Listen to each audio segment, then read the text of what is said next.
Caído en el limbo espiritual, suspiro por nuevos suplicios. La ausencia brutal de protección, ¿no? O como los instrumentos que deberían ayudar a proteger la vida, pues o son ineficaces o se convierten en parte del problema, porque a veces pues el DAS estuvo metido en este exterminio de la Unión Patriótica.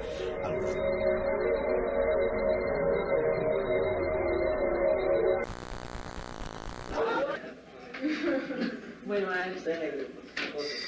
Uy,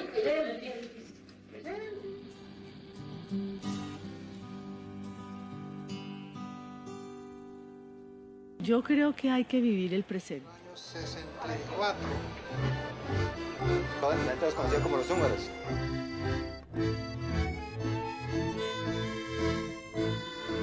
We were protecting the free world from communism, living in divided Germany during the Cold War. Tenía sueños con la tía Gisela. Tenía sobre todo uno que no era un sueño, era más bien una pesadilla. Je n'ai jamais oublié son visage sur ce portrait avec lequel j'ai grandi. Je me suis demandé, où est-elle? Fueron las que quedaron.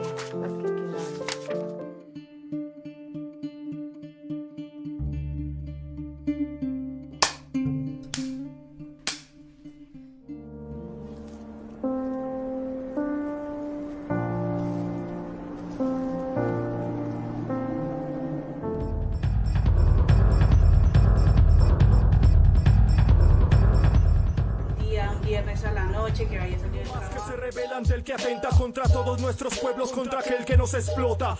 Llegué a este sitio con la plena convicción de que se hará revolución y derrotar al de las botas. Llegué a la minga con las esperanzas puestas en que solo el amor. Yo vivo en Nueva York hace 46 años. ¿Y Nueva York cómo es? Nueva York es un pulpo, un monster.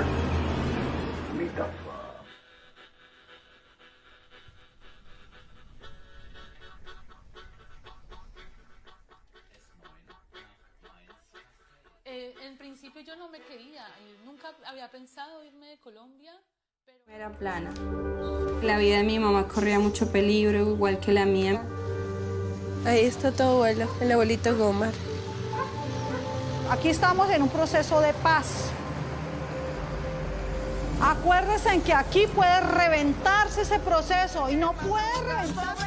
Hey, colombiano, police is here now. You have to go. Snap. Go, go, go, go, go, go, go.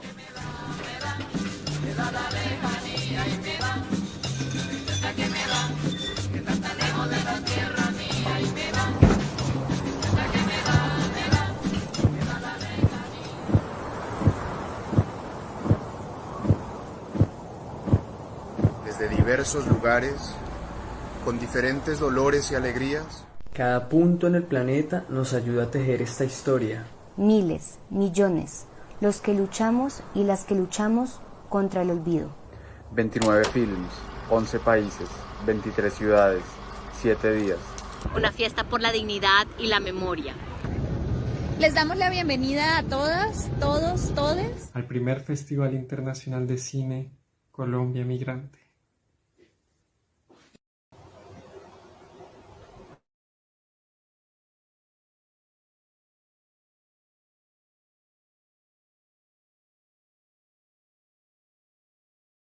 O familiares que están buscando, digamos, encontrarse a pesar de la fragmentación que representa el exilio. Esa fragmentación, esa ruptura que se enfrentan las familias, los seres queridos, frente a una institucionalidad que los ha desconocido históricamente, se vuelve un problema adicional. Y eso es lo que vamos a hablar hoy y las experiencias que van a compartir los familiares que están agrupados en Europa, con Rodrigo Restrepo, a través del grupo Familiares Desaparecidos, y también con Luz Mary Pardo, si nos acompaña ahora, con Sandra Huaté de Abya Yala, quien tiene a su hermano desaparecido, Y como les decía, con Fidel Mingorangue Cruz, quien nos dará un poco el contexto desde que hemos venido trabajando desde hace 5 años con el proceso de la cartografía de la desaparición forzada. Este trabajo ha hecho un análisis siguiendo una serie de instituciones, datos, informaciones que circulan en la sociedad colombiana, dando algunos referentes sobre lo que ha pasado en torno a la desaparición forzada y sus diferentes procesos. ¿Me siguen? Es que creo que hay algún problema con la conexión. ¿Hay alguna forma de tener retorno? Bueno, yo le daría entonces paso a la presentación de nuestros invitados. ¿Qué tal si Sandra empieza por presentarse a través de un objeto que ha elegido y nos cuenta también qué es la organización Abya Yala, y a partir de esto iniciamos el diálogo? Hola Eric, buenas tardes a todos los panelistas, buenas tardes al público. Yo realmente me dedico a la narración textil. Desde mi espacio hago narración textil. He construido un video que lo tienen en el estudio, no sé si lo pueden pasar ahora, que hace referencia al trabajo que vengo desarrollando desde hace varios años.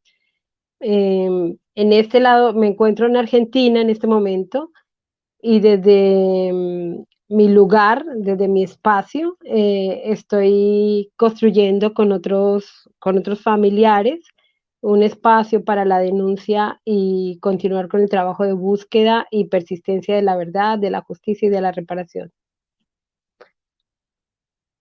No sé si desde el estudio nos apoyan con la reproducción del video para comprender un poco cómo es este proceso de Abya Yala.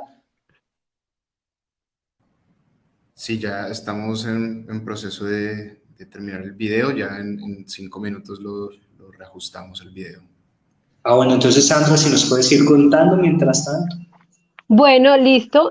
Bueno, básicamente lo que yo he venido haciendo, trabajar en la distancia y trabajar desde el exilio es un tema muy complicado, muy difícil por la soledad, porque encontrar pares en esta búsqueda es muy complejo, sobre todo cuando uno está tan lejos de donde sucedieron los hechos. Un proceso de búsqueda implica siempre estar presente para hacer lo que la señora Fabiola nos recordaba como la operación Cirilí. Entonces ha sido un poco complejo. Yo he intentado conectarme con mi país y conectarme con el caso y conectarme en la búsqueda a través de mi quehacer, digamos. Entonces desde hace algunos años he empezado a bordar, empecé a bordar como un proceso para encontrarme con mi hermano. Y en este proceso de narrativa, porque cuando empiezo a abordar, empiezo a desbloquear procesos mentales que había bloqueado durante el proceso de búsqueda, incluso por protegerme a mí misma. Entonces, empiezo a detallar cosas y momentos en esa búsqueda que había olvidado. Bordar un rostro, empecé bordando el rostro de mi hermano, y bordar un rostro te conecta con los recuerdos, te conecta con los lunares, con los detalles de la boca. Cuando bordas el cabello recuerdas su forma de pensar, su forma de actuar, pequeños momentos que se habían vivido y que estaban guardados en lo más íntimo de la memoria, eso que uno no quiere que le quiten. Entonces, así empieza mi proceso de experimentación. Uno de esos, por ejemplo, es, perdón, que se me cae la cámara porque estoy con mi teléfono, tengo problemas con la señal. Empiezo a bordar rostros, ese es mi hermano. John Ricardo Baté, y posteriormente en mi proceso de búsqueda, que fue un proceso de búsqueda muy difícil porque a mi hermano lo desaparecieron con Gloria Mireya Bogotá. Gloria Mireya durante muchísimos años no tuvo rostro, durante 25 años no tuvo rostro y su nombre era incierto. Así que este proceso de bordar me ayudó no solamente a encontrar a la familia de Gloria, porque te va creando una necesidad infinita de conectarse, que esos trazos que uno hace con los hilos, esos trazos tengan un eco detrás y uno pueda encontrar a los seres queridos. Con el paso del tiempo he terminado haciendo composiciones más, digamos, más serias. Entonces he pintado, bordado y luego con la fotografía, con la ayuda de la fotografía, he atado los recuerdos de mi hermano con algunas experimentaciones sobre tela, sobre papel y sobre texturas básicas. Estoy trabajando en un libro textil, un libro que narra la desaparición forzada de mi hermano, utilizando la narración textil como una forma de socializar lo que pasó en esos momentos. Wow, muy impresionante lo que nos compartes, así para empezar el diálogo, porque planteas cómo poder conectarse con el territorio donde fue desaparecido, ¿cierto? Ya no se está en ese territorio y cómo poder tejer esos hilos, y la metáfora del bordado del rostro, de la relación con la fotografía, ha sido siempre la relación que han tenido los familiares, digamos, con esos objetos que se construyen para hablar de memoria, y como lo planteas, no solamente desde las historias propias, sino también de otros seres desaparecidos. Todos los desaparecidos empiezan a ser causa común. Y eso me parece que en lo que nos has contado del tejido es muy hermoso. Rodrigo, ¿nos puedes compartir un poco tu historia para seguir conociéndonos un poco y después compartir entre todos este espacio tan hermoso de tejer desde la distancia? Un abrazo, hermano. Sí, muchas gracias. Bueno, yo primero que todo, antes de empezar a hablar de mí, quisiera agradecer esta oportunidad pues al festival, a todo el equipo del festival, especialmente a Juan José y a María Paula, que nos han reunido hoy en este espacio, y en un espacio en el cual me siento muy en familia, muy cercano, porque pues finalmente hemos trabajado todos juntos en un momento u en otro. Con Eric desde hace muchos años, con Fidel pues hemos estado también compartiendo algunos espacios en Bruselas, y con Sandra hemos compartido muchas cosas muy hermosas desde la distancia, y desde el trabajo que implica hacer todas estas actividades desde puntos cardinales completamente diferentes. O sea que muchas gracias también a quienes nos escuchan hoy. Y bueno, yo, pues mi nombre es Rodrigo Restrepo, yo vivo en Francia desde hace 40 años, exactamente 40 años y un mes. Donde tuve que venirme en el año 1982, después de, digamos, sufrir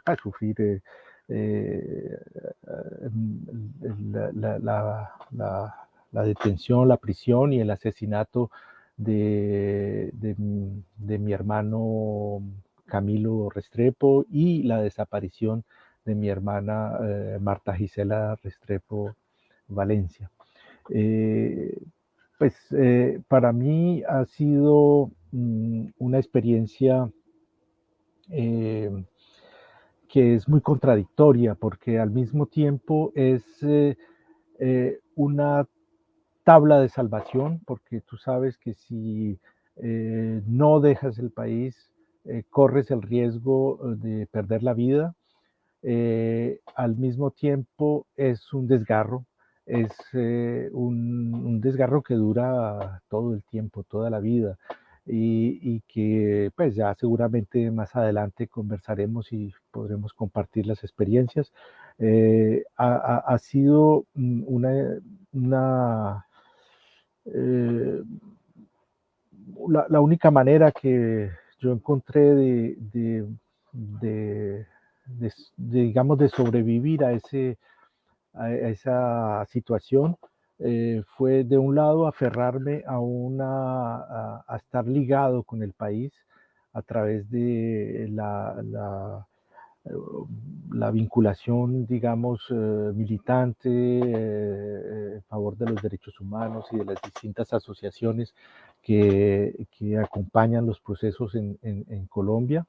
Y de otro lado, aferrarme a la construcción de algo nuevo que era la familia, yo llegué muy joven y llegué con mi esposa y aquí fuimos construyendo una familia, un quehacer cotidiano que pues todos aquellos que hemos estado por fuera conocemos, que no es ese exilio dorado de que mucha gente se hace la idea, sino que es un quehacer de todos los días, una lucha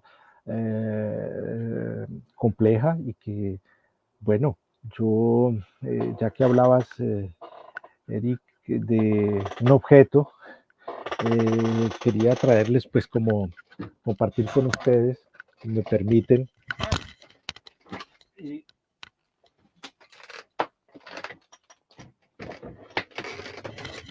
No uno, sino 3 objetos, que son esta que es una figura de mi hermana cuando era deportista, que fue hecha por mi madre en su recuerdo de ella, y una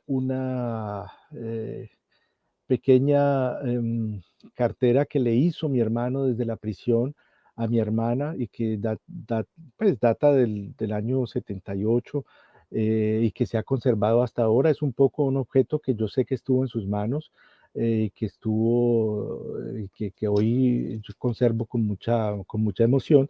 Y bueno, este colibrí que nos acompaña también un poco en estas búsquedas, que es como el símbolo de lo que ha sido la búsqueda a través de nuestro acompañante, que es la Fundación Hasta Encontrarlos. Bueno, esos son los objetos que quería compartir con ustedes y pues dejo para más adelante las preguntas que vengan. Eso, chévere, Rodrigo, das muchas cosas para empezar este diálogo.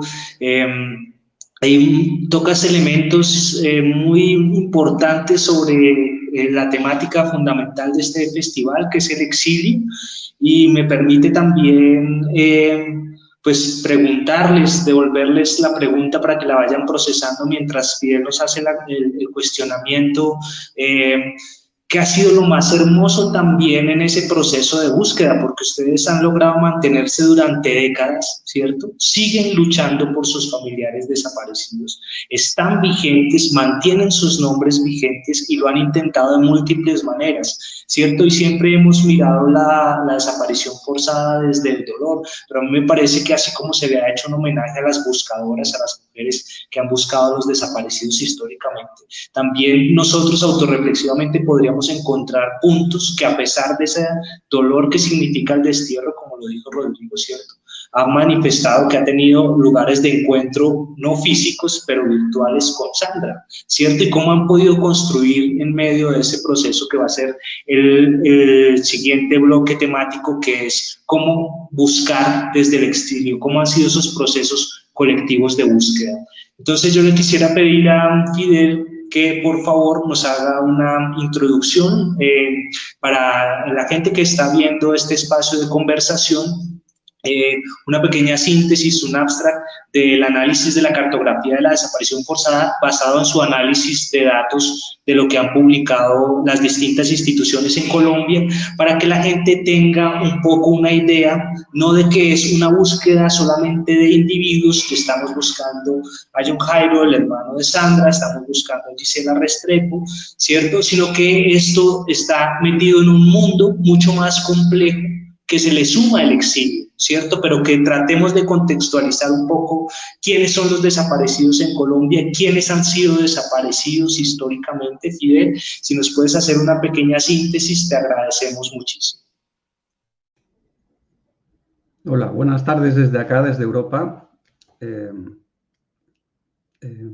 Muy honrado de haber participado ayer en Bruselas, en el festival. Me regalaron este hermoso afiche que han sacado.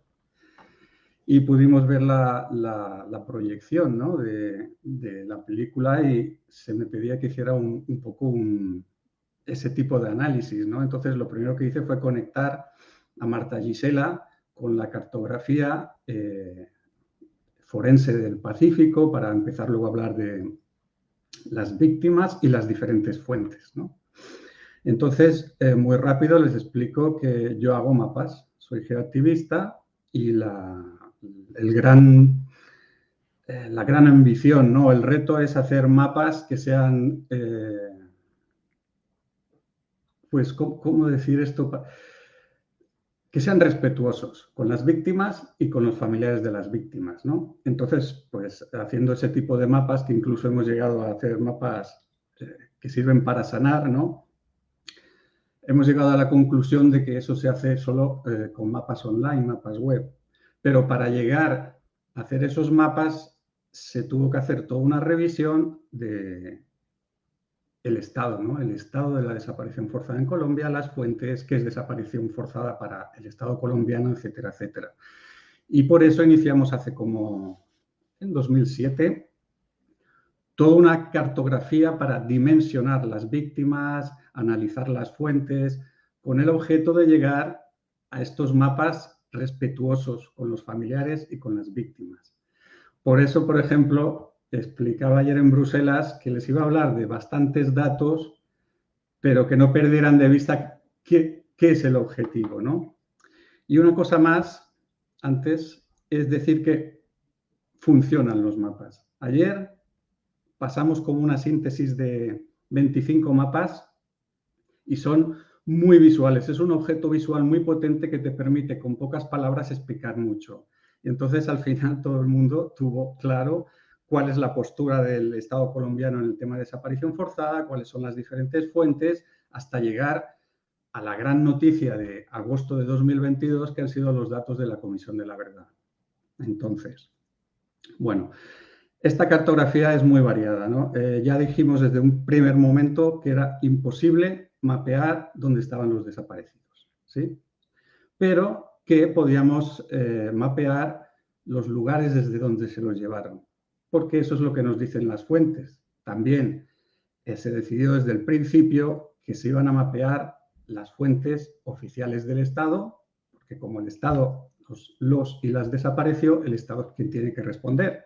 Además, eso corresponde también a las leyes internacionales que ha suscrito también Colombia, ¿no?, de desaparición forzada. Entonces, se empezó a hacer, lógicamente, un análisis de las fuentes. Enseguida que hay 4 fuentes, ¿no? Ahora hay más, ahora hay 6, pero en la época había 4 fuentes con registros muy diferentes, ¿no? Y ya veíamos, por ejemplo, haciendo el mapa del M19, las víctimas de desaparición forzada del M19, que había distintas fuentes. El Observatorio de Memoria y Conflicto, que contemplaba unas víctimas, y luego con la Fundación Hasta Encontrarlos, que mencionabas antes, Rodrigo, pues teníamos unas cifras diferentes, ¿no? Y sabemos también, pues, que el CINEP tiene otros registros, que ASFADES tiene otros registros, pero lo que hicimos fue centrarnos en los casos, en todos los registros oficiales, y empezamos a hacer un análisis que puede parecer un poco feo porque empezamos a hablar de tasas, ¿no? Cuando estamos hablando de, que es lo que refleja precisamente la película, ¿no? La piel, la carne, el alma, ¿no? y hablar de tasas de desaparición forzada no es muy agradable, pero conseguimos hacer varios análisis, ¿no? Por ejemplo, que la desaparición forzada sigue exactamente la geografía de la guerra, se hicieron mapas de las distintas, bueno, de algunas divisiones, algunas brigadas. También, por ejemplo, se empezó a analizar los datos de la Fiscalía General de la Nación, que no hace absolutamente nada. Eso no lo digo yo, lo dicen los datos que ellos publican, ¿no? La Fiscalía publica eso y todo está en ese proceso de indagación, la etapa preprocesal donde nadie ni nada se mueve en la Fiscalía, ¿no? Eso nos permitió hacer los mapas de impunidad, que nos vienen a decir básicamente que si tú estás en el Bichada y te desaparecen no va a pasar absolutamente nada porque hay un 100% de impunidad, ¿no? Por decir un ejemplo. Bueno, seguimos avanzando, seguimos mirando ese registro tan raro que es el registro único de víctimas, ¿no? Con esa sale de la ley de víctimas y, por ejemplo, pues, no sé, Rodrigo, Eric nos pueden explicar, ¿no? Por qué ellos no son considerados como papá y como hijo víctimas indirectas para el Estado colombiano, ¿no? En el registro único de víctimas, ¿no? También, pues, se miraron todos los datos del Observatorio de Memoria y Conflicto del Centro Nacional de Memoria Histórica, que es la mejor fuente hasta el año pasado y que nos ha permitido precisamente hacer estos mapas de estudiantes, estos mapas dedicados a la UP, estos mapas dedicados, por ejemplo, al año 2002, que fue el año de la gran catástrofe con el máximo histórico de desaparición forzada, ¿no? En ese año donde esas elecciones tan violentas y donde el presidente Pastrana, que tuvo el cuatrienio con más desaparecidos forzados de Colombia, y entró luego Uribe Vélez, que es el presidente con más desaparecidos forzados de Colombia, ¿no? Bueno, mirando esos mapas, analizando esos mapas, salen muchos mapas temáticos y al final, pues, como se decía, tras el acuerdo de La Habana, se creó la unidad de búsqueda de personas desaparecidas con un mandato muy concreto, entre ellos hacer un universo de víctimas. Entonces, si la cifra hasta entonces que hablábamos de unas 80.000 personas que decía el Observatorio de Memoria y Conflicto, 80.000 personas, pues la unidad de búsqueda generó el universo de víctimas que, bueno, son, les puedo decir las cifras exactas si quieren, pero ahora lo que quiero es que tengan la idea, ¿no? Lo que hizo la unidad de búsqueda es, según su mandato, hacer el universo de víctimas de desaparición forzada y también de otras categorías que por mandato tenía que hacer, como personas desaparecidas en combates, secuestrados, etcétera, ¿no? Entonces llegó a la cifra de 99.000 tantas personas, que 93.000 son desaparición forzada, ¿no? Entonces hablamos de 100.000 personas, es algo realmente escalofriante, ¿no? Y bueno, el problema de la unidad de búsqueda es que no es muy pedagógica, o sea, no explica lo que hace. Entonces, para la sociedad civil colombiana, para la sociedad civil internacional, es requerido que se explique un poco cómo se llega a los datos que se ha hecho, ¿no? Y con eso llegamos a agosto de 2022, hace apenas un mes, que salió el informe de la Comisión de la Verdad, ¿no? Y entonces nos sorprendieron con esa cifra tan, además exacta, ¿no? De 121.768 víctimas de desaparición forzada, ¿no? Y bueno, un poco de, durante un primer momento tardaron un poquito en publicar todos los informes y de dónde han sacado esa cifra, ¿no? Pero efectivamente luego han publicado. O sea, han publicado los anexos y han publicado el informe metodológico de un proyecto conjunto de la JEP, la Jurisdicción Especial para Paz, la Comisión de la Verdad y una organización de Estados Unidos que se dedica a estas cosas de derechos humanos y estadística, que se llama HRDAG. Y lo que hicieron fue hacer una integración de todas esas fuentes de datos, porque si uno se acerca a la desaparición forzada en Colombia, lo que le van a decir es que hay un registro nacional de desaparecidos, que es el único y oficial de Colombia. Y en ese registro hay 0 víctimas de desaparición forzada registradas, ¿no? Uno dice, ¿cómo así, no? ¿Cómo así que no hay ninguna víctima de desaparición forzada registrada en Colombia, ¿no? Entonces, lo que ellos registran son, por un lado, personas desaparecidas de las que no tienen información y, por otro lado, una cosa que llaman desaparición presuntamente forzada, ¿no? O sea, el Estado colombiano no reconoce ninguna, sino de presuntamente forzada. En esa cifra tienen como 34.000 personas.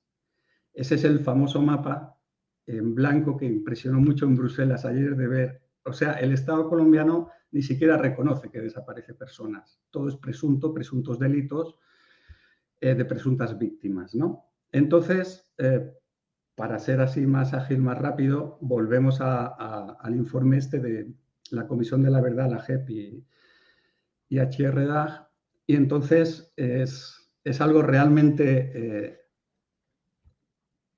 explosivo porque todo este conjunto de análisis de todas las fuentes de datos les dio un resultado de 110.351 personas documentadas que han sido desaparecidas forzadas en Colombia, ¿sí? ¿Y qué dijeron? Dijeron, si les damos este dato a la sociedad colombiana, es un dato sesgado porque faltan todos esos datos que están incompletos en los registros, que faltan datos, que son confusos, y falta el subregistro.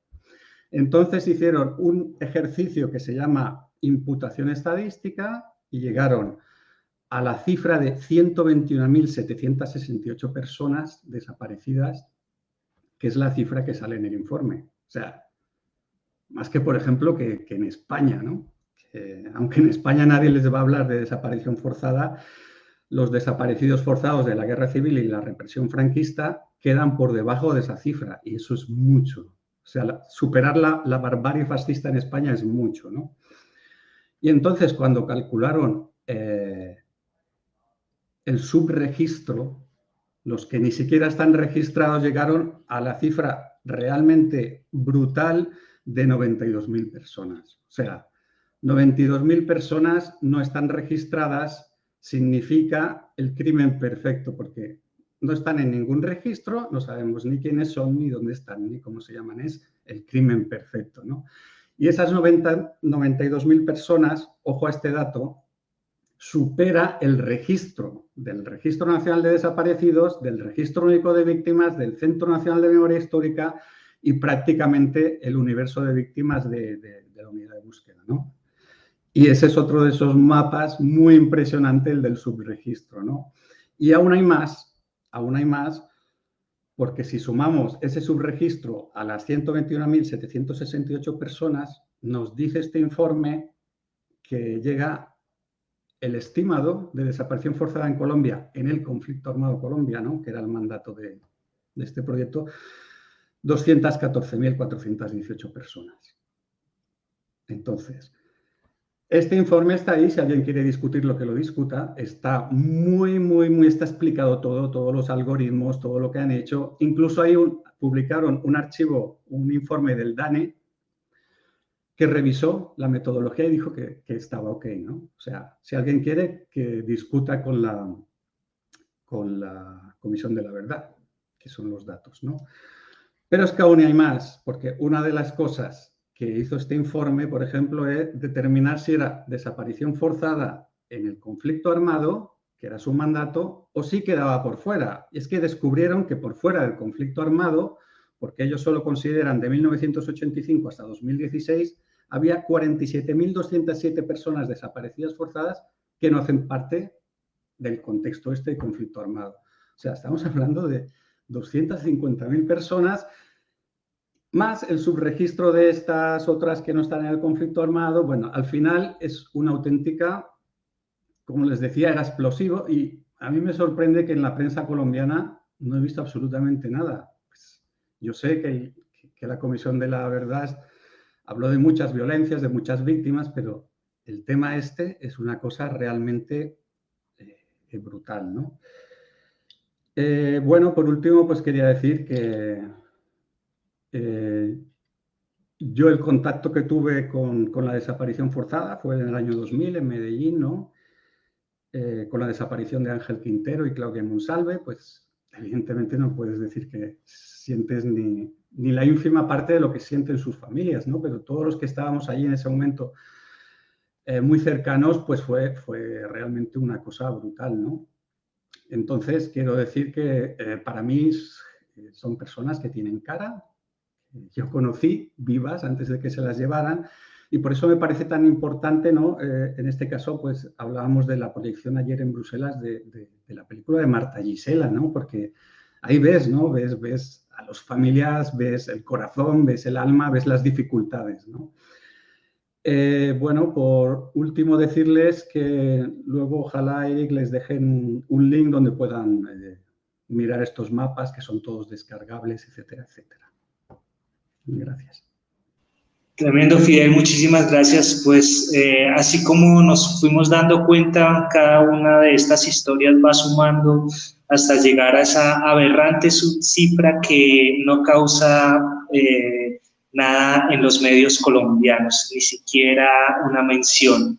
Es impresionante que se hayan hablado de más de 80.000 desaparecidos en el país y que las instituciones sigan sin documentar, cumpliendo con el mandato que se les ha dado. También en esa lucha que llevó a muchos al exilio y que, como menciona Fidel, llevó a la desaparición también de Ángel y Claudia en el año 2000, cuando se trataba de tipificar la desaparición forzada como delito, ¿no? Hay que recordar que no era un delito en Colombia hasta ese año, y que este año, después de no sé, 16 años, 15 años tal vez, de las organizaciones estar luchando por la ratificación de la Convención Internacional contra las Desapariciones Forzadas, han logrado que el gobierno colombiano ratifique su compromiso contra las desapariciones, pero no vemos que ese compromiso lo estén cumpliendo las instituciones con ese enredo y esa maraña de datos, de cifras, y de esconder la realidad y de ocultarla y de ser cómplices de esa realidad perversa. Si llegásemos a tener en cuenta esos datos que nos ha dejado la Comisión de la Verdad junto a la JEP y a esta organización HRA, son 214.000 seres humanos que han sido desaparecidos de este territorio y que están en la impunidad, unos más que otros. Yo quería preguntarles, en medio de ese panorama y después de esas persecuciones que ustedes vivieron, ¿cómo ha sido ese encontrarse para encontrarlos? ¿Cómo se han organizado los familiares en el exilio para buscarlos? No sé si, Sandra, nos puedes acompañar en este momento con tu experiencia y la experiencia de los familiares que han trabajado con ustedes. Bueno, pues digamos que mi exilio tiene dos fases, ¿no? Yo salgo en el año 96, después de la desaparición de mi hermano en el año 95, después salgo hacia Chile, y estoy hablando de la década de los 90. En la década de los 90 no tenemos internet, hasta ahora está llegando muy débil, está empezando a llegar el internet digamos, a las grandes empresas, pero todavía no es una herramienta que se haya escalado a todos los niveles de la sociedad. Entonces, era una época en la que no había internet, las llamadas a larga distancia eran costosísimas. Fuera de eso, todas las comunicaciones se hacían por fax y nos comunicábamos por Viper, y eso. Luego llegó la comunicación por radio, pero después de casi una década. Así que estoy hablando de una salida en una época muy difícil. Buscar en la distancia es terriblemente difícil. Digamos que es igual que buscar en territorio, porque buscar en territorio tenemos cerradas todas las puertas para la búsqueda. Cuando hablo de búsqueda, hablo de justicia. Más allá de encontrar un cuerpo, estoy hablando de la búsqueda de la justicia y de la verdad. Ese mismo proceso se vive en la distancia, pero se vive intensificado, digamos, porque hay una negación total al acceso a la información. Y la falta de comunicación hace que busquemos solos, completamente solos. Yo recuerdo que para la época como les digo, el internet hasta ahora estaba empezando a funcionar y yo la única estrategia que utilicé, que afortunadamente me dio resultado, es que viendo la experiencia argentina y la experiencia chilena, utilicé el Scratch como una metodología de búsqueda. Y entonces empecé a escrachar a uno de los responsables de la desaparición de mi hermano, que se había exiliado era un particular que se había exiliado en Miami. Empecé a comunicarme con todas las empresas con las que él trabajaba, mandando correos electrónicos diciendo qué clase de persona era esta, y me dio, digamos que afortunadamente me arrojó resultados a tal magnitud que él desde la embajada, a través del consulado en Miami, envió una carta admitiendo su responsabilidad y su compromiso en la desaparición de mi hermano. Eso para mí genera, digamos que es lo más grande que he podido hacer en el exilio, digamos. Eso es para mí un éxito. Pero también recordemos, o sea, ubicarse contextualmente en la época. Y es muy duro porque las organizaciones a las cuales estábamos vinculados, yo para la época FADES, me pedían que mantuviera contacto cero con mi familia, cero, que no hubiera ningún tipo de comunicación. Y cuando tú tienes una familia en la que se han llevado a tu ser querido, me quedan mis viejos solos, con mi hermanito pequeño de 13 años, me le llevo a lo que podría ser la única luz de su vida, que era mi hijo que tenía 5 años. Y ellos se quedan completamente solos. Mi mamá se queda, no solamente ha perdido su hijo, no solamente tiene la pérdida de la desaparición forzada con la carga de las amenazas que anteceden al exilio, de las amenazas que anteceden, los hostigamientos, las persecuciones, no solamente esa carga de la soledad, de las lágrimas que no se pueden expresar en público, de los silencios eternos en las casas, sino esa soledad que te puede conducir a un centro psiquiátrico, que te puede llevar a la drogadicción, al alcoholismo. Esa soledad está patente y es una realidad de las familias que atravesamos esto. Entonces, estoy yo en el exilio, sola, en un país, en una ciudad pequeñísima, bellísima, bellísima, bellísima como es Valdivia, pero silenciosa, donde yo era lo más ruidoso que había en esa ciudad. Silenciosa, era como una muerta viviente, era como una hermosa novia muerta, como si se fuera a casar, pero muerta, hermosa la ciudad, pero muy triste. Y mi tristeza, así que lograr que uno de los responsables de la desaparición hablara en ese espacio, para mí era un triunfo. Regresé muy pronto del exilio porque era mi familia, era seguir exponiendo a mi familia al dolor y a la crueldad y también cerrar la búsqueda porque en esa época no se podía buscar desde el exilio. Regresé y luego volví a salir no hace más de 10 años aproximadamente. Ya es una búsqueda totalmente diferente, con otros espacios de comunicación, con otras posibilidades, con otras personas que han construido unos caminos. Ahora se trata de enlazar afectos y de empezar a construir un camino. Y eso ha sido supremamente valioso porque nos encontramos en medio del dolor. Como digo, todos los familiares tenemos nuestros tiempos, y en medio de nuestros propios dolores y de nuestros propios,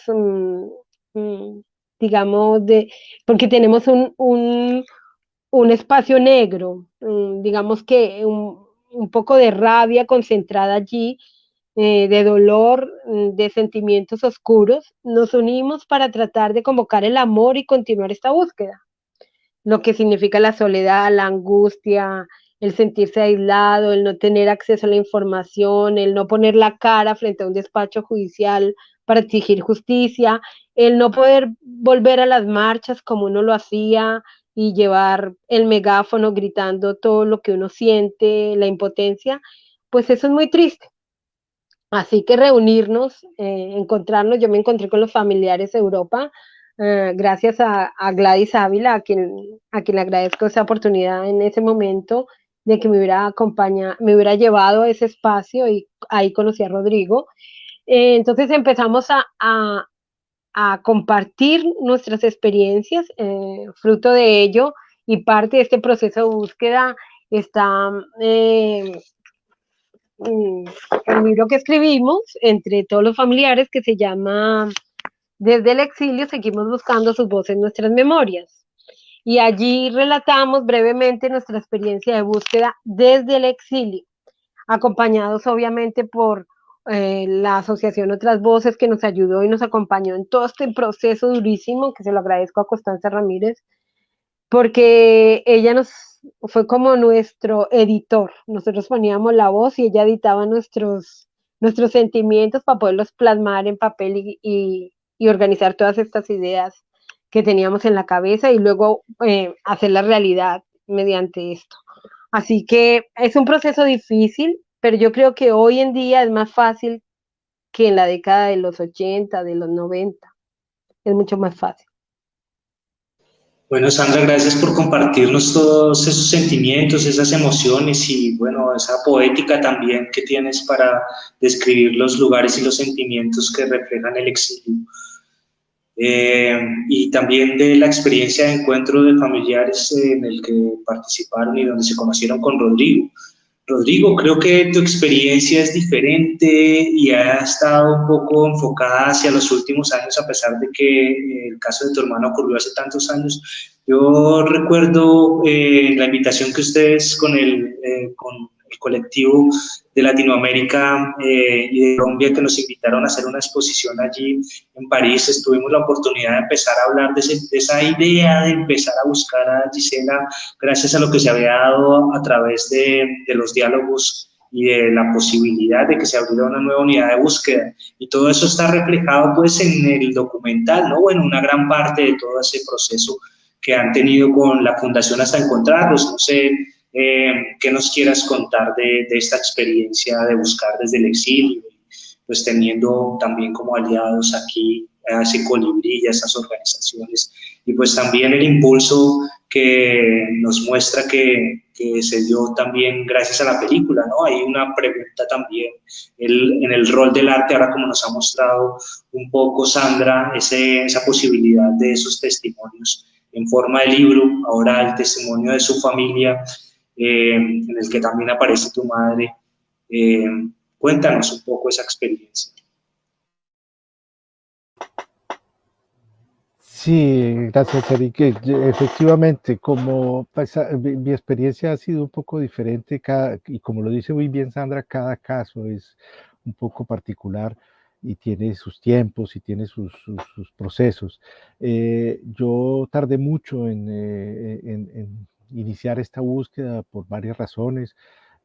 Primero, esa lejanía, esa dificultad tecnológica de la cual habla Sandra, esa soledad en la cual uno se encuentra, dificultad para comunicarse con el país durante tantos años, que hoy en día pues es muy distinto. Pero yo creo que hay un factor fundamental que influyó en esta búsqueda, y es sobre todo el impulso de la segunda generación. Es decir, es gracias en gran parte a mi hija y que se interesó en las temáticas de memoria, en conocer de dónde venía y de dónde le venían toda una serie de inquietudes, y que poco a poco la fueron llevando a interesarse también en la situación de esa tía que estaba, cuyo cuerpo estaba desaparecido. Hay que saber que nosotros teníamos conciencia de la muerte de mi hermana, porque había sido noticia, pero el cuerpo nunca fue entregado. Entonces nunca pudimos concluir ese duelo y seguimos sin hacerlo hasta el momento. Sin embargo, es ese impulso que da la segunda generación que nos lleva a intentar hacer algo, y fue en esos momentos que empezamos a consultar con quienes tenían ya una experiencia de búsqueda y en algunos casos exitosa, y empezamos a trabajar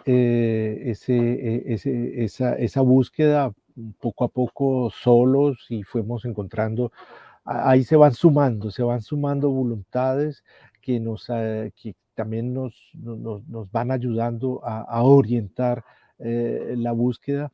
Y yo diría que hay un aspecto fundamental, inclusive también para ese encontrarnos con otros familiares, y es los acuerdos de paz que nos llevan no solamente a la creación de esta unidad de búsqueda de personas desaparecidas en razón del conflicto, sino también al enfoque que estas instituciones le dieron, dándole una oportunidad y un reconocimiento a todos aquellos que estamos en el exilio, dado que todas, y en particular, iniciando con la Comisión para el Esclarecimiento de la Verdad, reconocieron el exilio como un terreno en el cual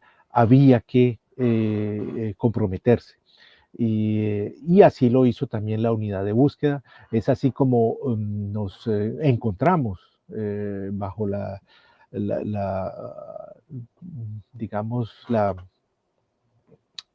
el apoyo, la participación de las tres instituciones, la JEP, la Comisión de la Verdad y la Unidad en Extremadura, España, un grupo de familiares donde empezamos a encontrar la similitud de nuestras búsquedas y a digamos, encontrar las experiencias de otras familias que ya habían iniciado años anteriores, entre ellas, pues efectivamente, como tú lo mencionas, Sandra, Gladys Ávila, que nos acompañó y que nos facilitó ese encontrarnos. Y a través de ese momento empezamos a decirnos, bueno, tenemos que actuar juntos, tenemos que llevar esta búsqueda también entre todos. Y es así como empezamos a iniciar una serie de actividades, como ya lo comentó Sandra, la presentación del informe a la Comisión de la Verdad, con la ayuda también de otras voces que hicimos una exposición virtual que todavía sigue y se puede consultar, que después se han hecho otra serie digamos, de manifestaciones artísticas, entre ellas que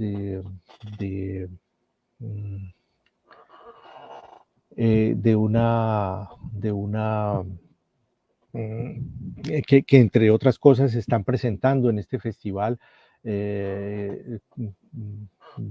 que nacen también de la segunda generación y que se presentan, que recogen un poco todas esas experiencias. Es así como desde ese momento hemos estado vinculados muy estrechamente con la unidad de búsqueda, y cada uno a través de sus organizaciones y de sus, digamos, acompañantes, hemos podido intercambiar y hacer un terreno muy fértil de intercambio y de acompañamiento, porque yo creo que lo que dice Sandra es muy justo. Aquí vamos también buscando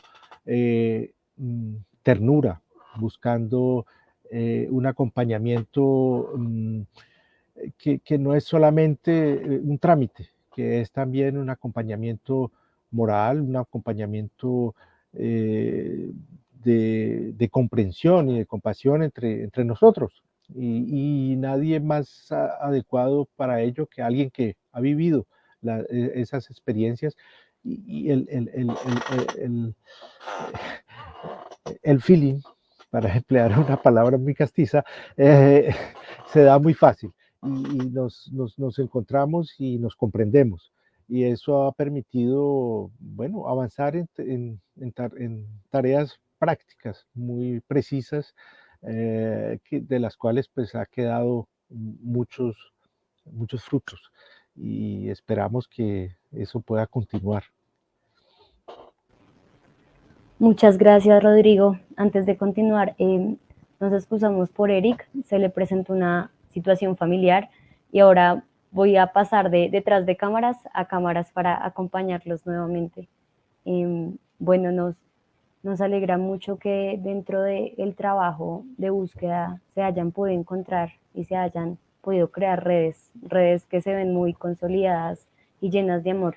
Y además que el acuerdo de paz haya abierto oportunidades. Esperamos que el camino de la paz siga abriendo oportunidades para encontrarlos a todas y a todos. Fidel, me gustaría también hacerte la misma pregunta. ¿Cómo ha sido ese proceso de apoyar a encontrar a los familiares desaparecidos? ¿Cómo ha sido tu proceso de involucrarte tanto emotivamente como investigador? Bueno, el hecho de haber vivido años en Colombia y conocer a toda esa cantidad de personas que te dicen, no, es que no son estadísticas, no son puntos en un mapa, era mi papá o era mi hermano, era mi tía, pues siempre eso te provoca una empatía, una sensación de intentar hacerlo siempre lo mejor posible y siempre recuperando este espíritu, ¿no?, que tienen los familiares, ¿no? Y en ese sentido, pues es muy difícil, como ya saben aquí todos y todas, trabajar este tema, pero estamos en un momento histórico para Colombia en el que el ahora presidente de la República en su campaña mostró una sensibilidad con el tema de la desaparición forzada. Entonces, ojalá sí haya este cambio de un poco de aires, ¿no?, y se faciliten un poco las cosas.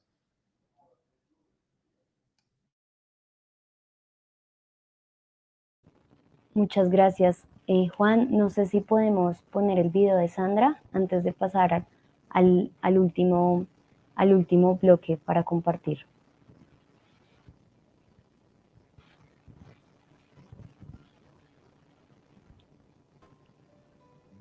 Miles de cosas se rompen dentro de nosotros y dentro de nosotras después de la desaparición forzada.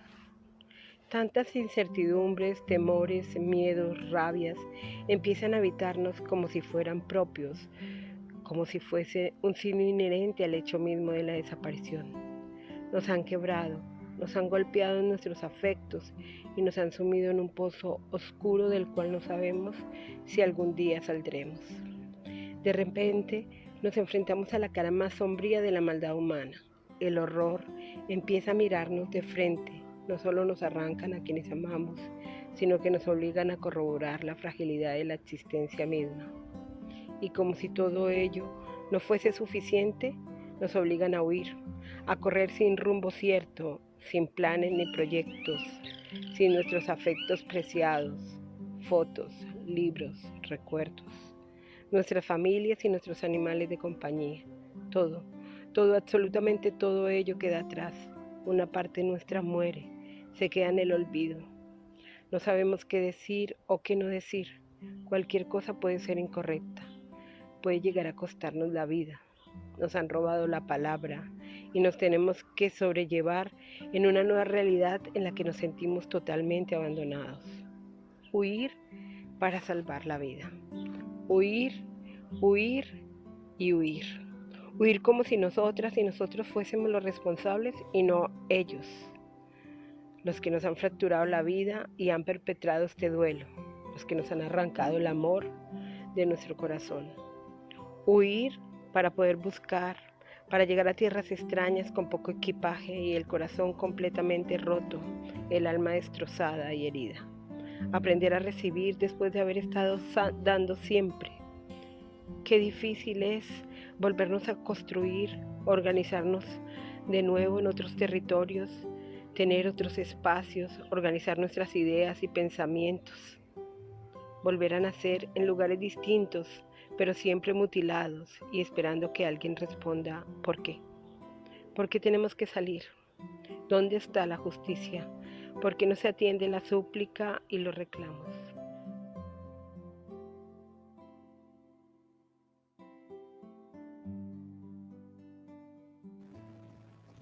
Sandra, muchas gracias por habernos compartido este video. ¿Nos quieres contar un poco sobre cómo fue la realización y qué significa para ti este video? Justo una de las preguntas que les quería hacer es ¿qué papel ha jugado el arte en la búsqueda de sus familiares? Bueno, pues este video, el texto es un texto mío que hace parte del libro que escribimos el grupo de familiares Europa Aviala en su momento. Y me parece que es un texto que recoge el sentir de todos los familiares que estamos en el exilio, que nos preguntamos por qué tenemos que irnos cuando tenemos tantas cosas que hacer en Colombia en estos procesos de búsqueda. Yo bordé esta chaqueta porque quería llevar a mi hermano a que me acompañara a votar. Quería llevarlo puesto en las votaciones, entonces hicimos el recorrido por tierra desde Neuquén, donde vivo, en Neuquén, Argentina, hasta Buenos Aires, 2 días viajando, 3 días de viaje por carretera, mostrando la chaqueta, mostrando el carro que lo acondicionamos, el vehículo lo acondicionamos con la Petrosca se llamaba, y era como, pensábamos que en primera vuelta íbamos a ganar, teníamos esa esperanza, yo quería que mi hermano viviera ese sentimiento y estuviera allí porque él hubiera ido a votar. Entonces, bueno, me vine un poco decepcionada, pero encontré muchos colombianos, incluso por la carretera en medio del desierto, que nos acompañaban. Y luego en la segunda vuelta volví otra vez con mi chaqueta a votar y luego me fui a Bogotá a la posesión y llevé mi chaqueta porque mi hermano tenía que entrar a la plaza de alguna manera y la forma de entrar era que entrara conmigo. Como les digo, bordar es un proceso, pero es más una construcción narrativa. Cada bordado tiene un significado y tiene una experiencia diferente. Entonces, además genera unos sentimientos diferentes. Hace un rato Eric preguntaba, por ejemplo, que cuál era uno de esos momentos en que más un logro que haya sentido en estas búsquedas. Y hace poco yo encontré a la familia de Gloria Bogotá. Por fin tenía una foto de Gloria y le ponía un rostro a Gloria.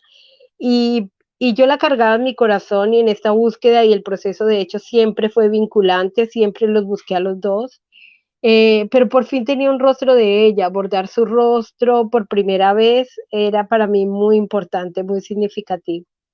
Así que para mí es muy importante poder ir construyendo una narrativa a través de los hilos, a través de juntar trocitos de telas, trocitos de sentimientos. Es muy difícil la búsqueda hay que hacerla en el territorio, digamos, buscar el cuerpo en el territorio, ¿sí? Yo me siento muy agradecida con la unidad de búsqueda, yo soy unidad de búsqueda, no me importan, yo sé que cada dato, cada número que tiene la unidad de búsqueda es un número constatado, tiene un nombre y un rostro detrás no es solamente un número, hay un rostro detrás y un nombre detrás de ese número. Entonces, yo siento gratitud por la unidad. Ahora en mi proceso de búsqueda me acompañó, yo estuve en Bogotá haciendo unas diligencias muy difíciles y yo sentía que además de ser un caso, habían seres humanos allí que estaban acompañándome en ese proceso, que de verdad sentían lo que yo sentía, la necesidad de encontrar como yo la sentía. Así que yo tengo por la unidad, sé que la unidad es el resultado de la construcción de los familiares, de que nos unimos para hacerla posible. sé que somos nosotros quienes tenemos que abanderarle, continuar con la unidad.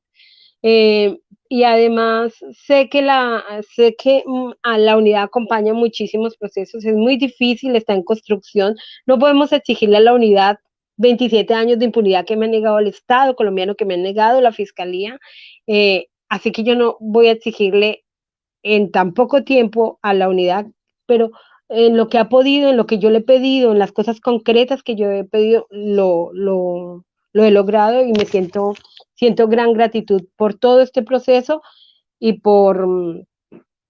y también siento gratitud con la Comisión de la Verdad, con MECOPA que me acompañó aquí, tomó mi testimonio, por ejemplo,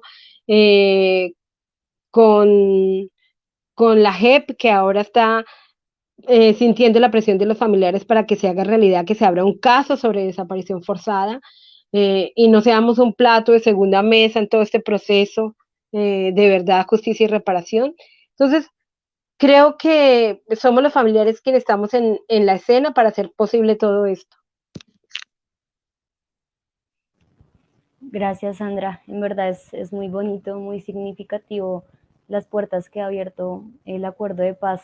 Yo como joven que represento esta generación de paz, esta generación que le dice no a la guerra y que precisamente está en estos espacios para conmemorar su lucha, es muy bonito poder compartir este espacio. Lo agradezco mucho. Rodrigo, por tu lado, ¿qué ha significado la búsqueda en el exilio y cómo has integrado el arte en esa búsqueda de tu hermana?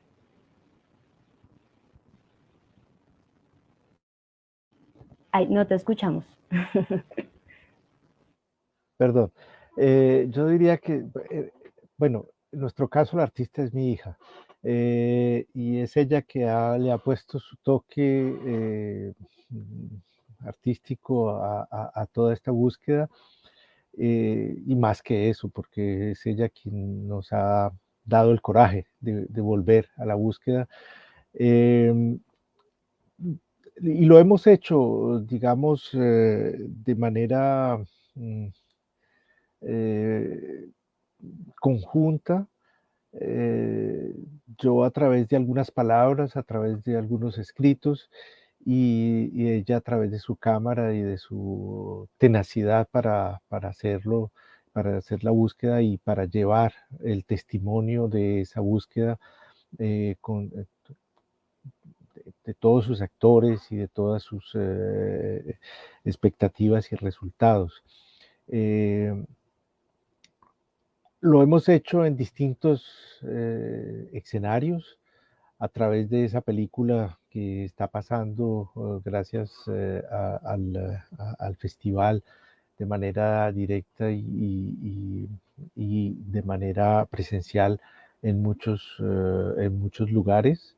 Esa película que traza toda la historia de la búsqueda, pero también a través de otros trabajos más puntuales, como fue la exposición digital que hizo Otras Voces, que fue también varios cortometrajes y otras exposiciones que se han hecho en un libro virtual que salió también por vía de la Comisión de la Verdad, impulsado por el Nodo de Londres, y todos los documentales y trabajos que se hicieron desde el Nodo París en el marco de la Comisión de la Verdad. Varios de ellos están siendo presentados por el festival, la Caja de Pandora, Reescribiendo el Exilio, en fin, varios de ellos en los cuales ha participado también mi hija con su toque artístico. Yo, pues, igualmente, como lo decía Sandra, todos hemos visto y hemos encontrado en la unidad de búsqueda una oportunidad para sacar adelante, y esperamos que así lo sea, nuestras búsquedas con la ayuda de la unidad Evidentemente, pues eso requiere un trabajo muy de largo alcance. Por fortuna la unidad tiene 20 años, pero eso va a ser poco también para llevar a cabo este trabajo de esa magnitud que nos mostraba Fidel a través de las cifras que son escandalosas, pues se salen de cualquier entendimiento.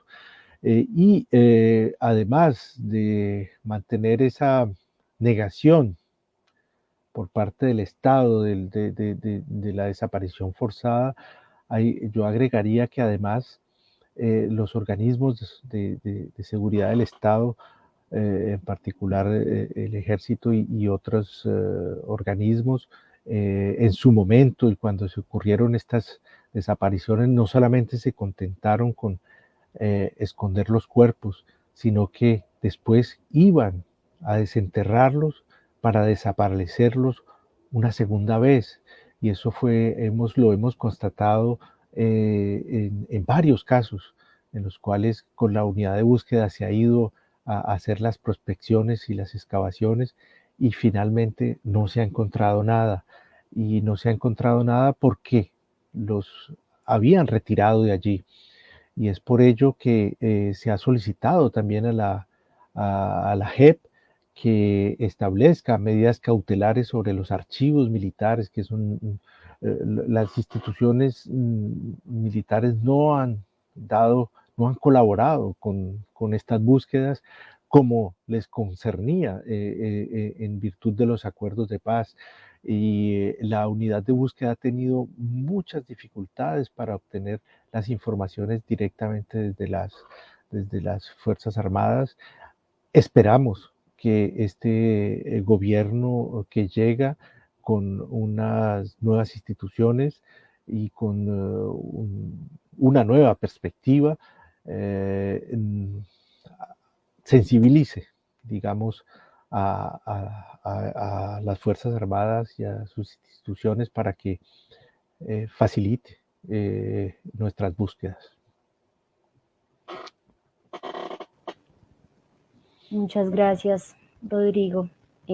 Sí, realmente el papel del Estado siempre se queda corto para las demandas, la exigencia y la verdad que merece las víctimas. Justamente la Comisión de la Verdad hace poco, bueno, con el informe final también han salido noticias de cómo no se pudo acceder a toda la información que por derecho la Comisión debería acceder. Entonces, esperemos, como tú dices, con este nuevo gobierno y siempre con la presión de la sociedad civil y los movimientos se pueda saber la verdad, la justicia y que no haya repetición. Para ir cerrando, Fidel, no creas que me olvide de ti. Para ir cerrando un poco, me gustaría que nos contaras, ya que nos hiciste una introducción de los mapas, si estos mapas siguen alimentándose o cómo es el proyecto actualmente. Sí, los mapas y los datos están actualizados, incluso solventando cosas inexplicables, como que Medicina Legal tiene bloqueadas su página web para Europa. Bueno, ahora entré desde España, pero bloquean el acceso a sus datos desde, pues por ejemplo, en Bélgica no puedes entrar en la web de Medicina Legal. Bueno, claro, no sabes que con los VPNs accedemos de todas maneras, ¿no? Pero es impresionante que sigan y pese a cosas como estas, sí, los datos, los análisis y los mapas se siguen actualizando.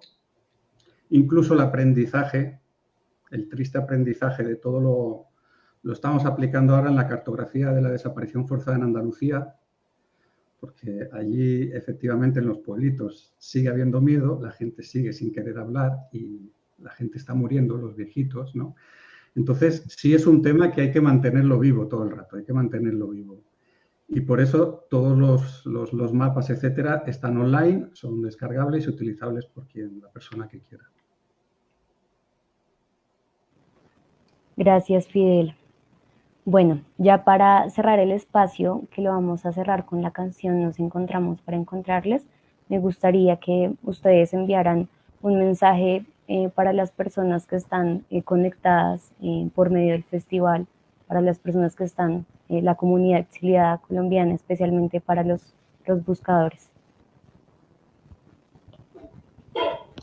Bueno, muchas gracias. No quiero dejar pasar esta oportunidad también sin mencionar la tristeza por la partida de Toto Vega, justo hoy en este día que nos hemos reunido nosotros con esa noticia. Así que pues un abrazo donde esté. Y gracias por todo el trabajo que ha hecho en la televisión y en el cine colombiano. Y por otro lado, invitar a todos los migrantes a que participen, a que busquen las organizaciones y empecemos a la reconstrucción del tejido social en el exterior. Empezar a tejer todas esas organizaciones sociales que están ahí para ayudarnos a fortalecer nuestros pequeños trabajos individuales y que a veces necesitan de conexión con el país. Agradecerles a todos por esta invitación, agradecer de antemano también a Roland y Guita por la construcción de la letra de la canción y agradecerle a mi hijo que nos ayudó a musicalizarla, a Cristian Ubate nos ayudó a musicalizarla, a todos los familiares que participamos con un gran esfuerzo porque no somos cantantes, y invitarles a que participen en este festival, nuestro primer festival de cine migrante, donde hemos descubierto un mundo inmenso de talento en todos los migrantes, de capacidades impresionantes en todos los aspectos. Así que ánimo a participar, vernos las películas, compartir el link, compartir para que todos podamos disfrutar de esto y prepararnos para la próxima. Gracias, Sandra, fue un placer tenerte acá. Rodrigo o Fidel, un saludito. Bueno, pues sí, yo quería igualmente renovar mis agradecimientos por la participación aquí, por esta oportunidad, decirles a las personas que nos escuchan que nuestra búsqueda no solamente es una búsqueda que concierne a los familiares, sino que es una problemática, la desaparición forzada es una problemática que concierne a la sociedad en su conjunto, y que es solamente a través de la vinculación también de la sociedad en su conjunto a la presión y a la búsqueda y al acompañamiento de los familiares buscadores, que vamos a obtener resultados. Quería agradecerles a todas las compañeros y compañeras que nos acompañan en este grupo de familiares,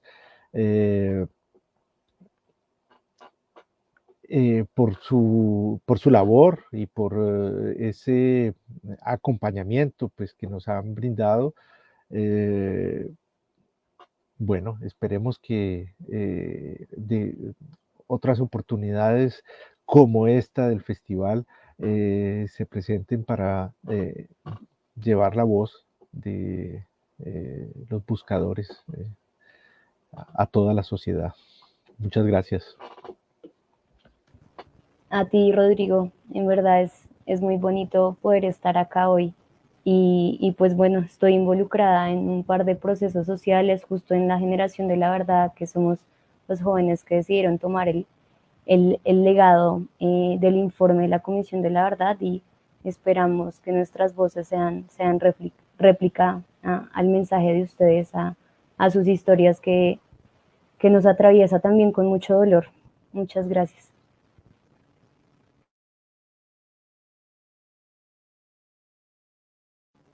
Fidel. No, yo solo decirles que es un honor compartir este espacio con ustedes. Muchas gracias.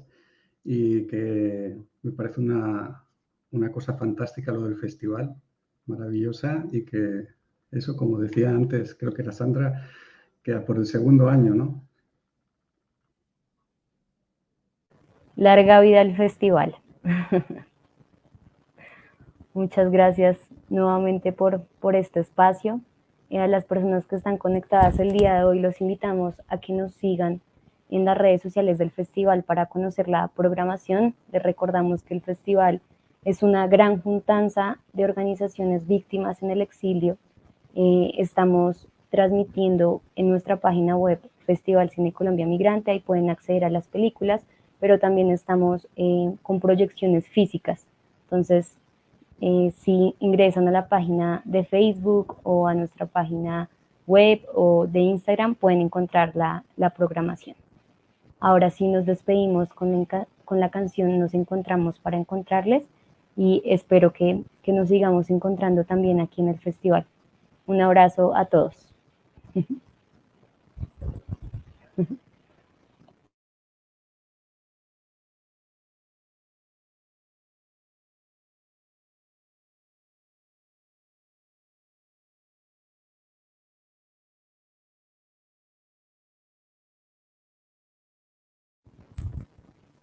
Perdón, problemas técnicos. No, un momentico. Juan.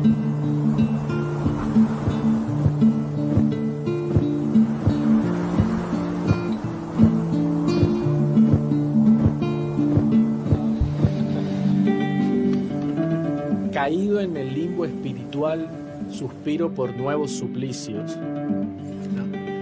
La ausencia brutal de protección, ¿no? O cómo los instrumentos que deberían ayudar a proteger la vida, pues o son ineficaces o se convierten en parte del problema, porque a veces pues el DAS estuvo metido en este exterminio de la Unión Patriótica.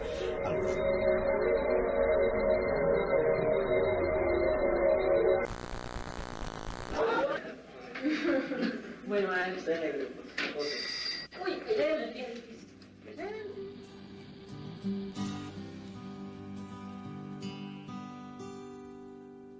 Yo creo que hay que vivir el presente. 64. Antes los conocían como los húngaros.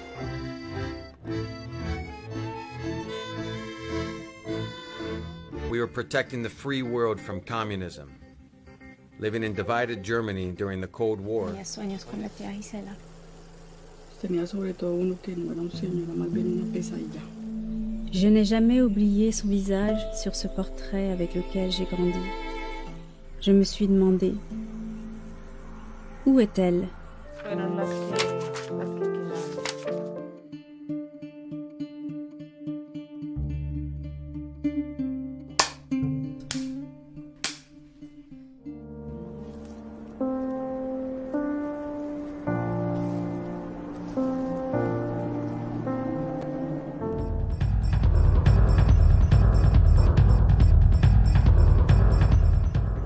Viernes a la noche, que vaya a salir de trabajo. Que se revela ante el que atenta contra todos nuestros pueblos, contra aquel que nos explota.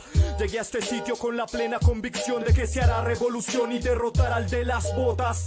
Llegué a la minga con las esperanzas puestas en que solo el Punto lunar. Yo vivo en Nueva York hace 46 años. ¿Y Nueva York cómo es? Nueva York es un pulpo, un monster.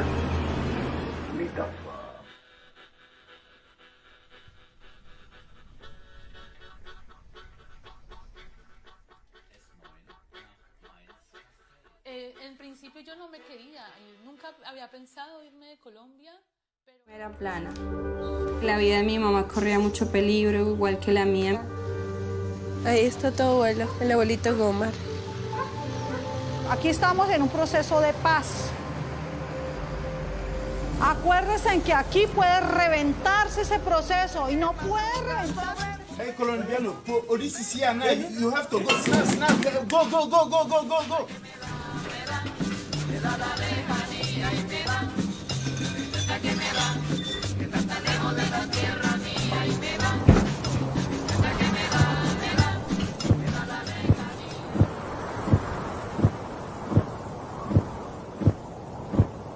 Desde diversos lugares, con diferentes dolores y alegrías. Cada punto en el planeta nos ayuda a tejer esta historia.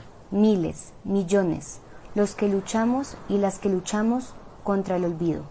29 films, 11 países, 23 ciudades, 7 días. Una fiesta por la dignidad y la memoria. Les damos la bienvenida a todas, todos, todes al primer Festival Internacional de Cine Colombia Migrante.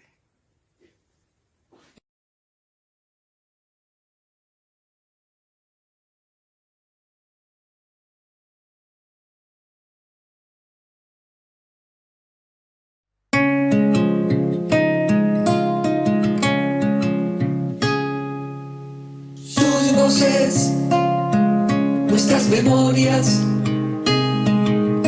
sus nombres rompen el silencio, nos encontramos para encontrarles. Llegamos buscando a mi hermano y terminamos buscándoles a todas y a todos. Aprendimos entonces que todos hacen falta. Crecimos como un coro preguntando dónde están. Habrá una imagen que me ayude a describir la búsqueda de una madre que no pude conocer. Lo que nunca tuve es lo que nunca ya sabré. A qué olían sus besos al despertar en la mañana. Mi padre constructor de casas y ebanista, mi madre cuidadora de niñas y sembradora de abrazos. Buscaron paz en la frontera entre Colombia y Venezuela y de allí fueron robados por querer vivir su sueño. Recuerdo a mi hermano mayor en una madrugada, sentado en nuestra cama, diciéndome volveré. Tan solo 2 fotos recibí tiempo después, hace 46 años, y de él yo no sé nada. Sus voces, nuestras memorias, sus nombres rompen el silencio, nos encontramos para encontrarles.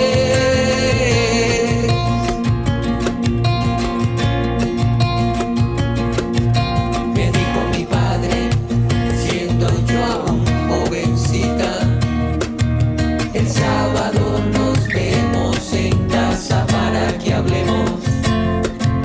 Y aquí estoy esperando 20 años después de que partió, a buscar a otros familiares desaparecidos. Fue a través de una nota de la prensa regional que supimos que la 8ª Brigada mató a mi hermana. Nunca entregaron su cuerpo ni las señas de algún sitio. Ella era fuerza infinita, entregada a su ideal. Y así son miles y miles de historias del despojo más cruel ocurrido. Es nuestra vida la eterna pregunta: ¿dónde están los desaparecidos? Desde el exilio seguimos buscando, con este amor sin frontera ni sitio, que nunca más nadie sufra esta herida, ni este dolor que hoy vivimos. Sus voces, nuestras memorias, sus nombres rompen el silencio, nos encontramos para encontrarles. Sus voces, nuestras memorias, sus nombres rompen el silencio, nos encontramos para encontrar.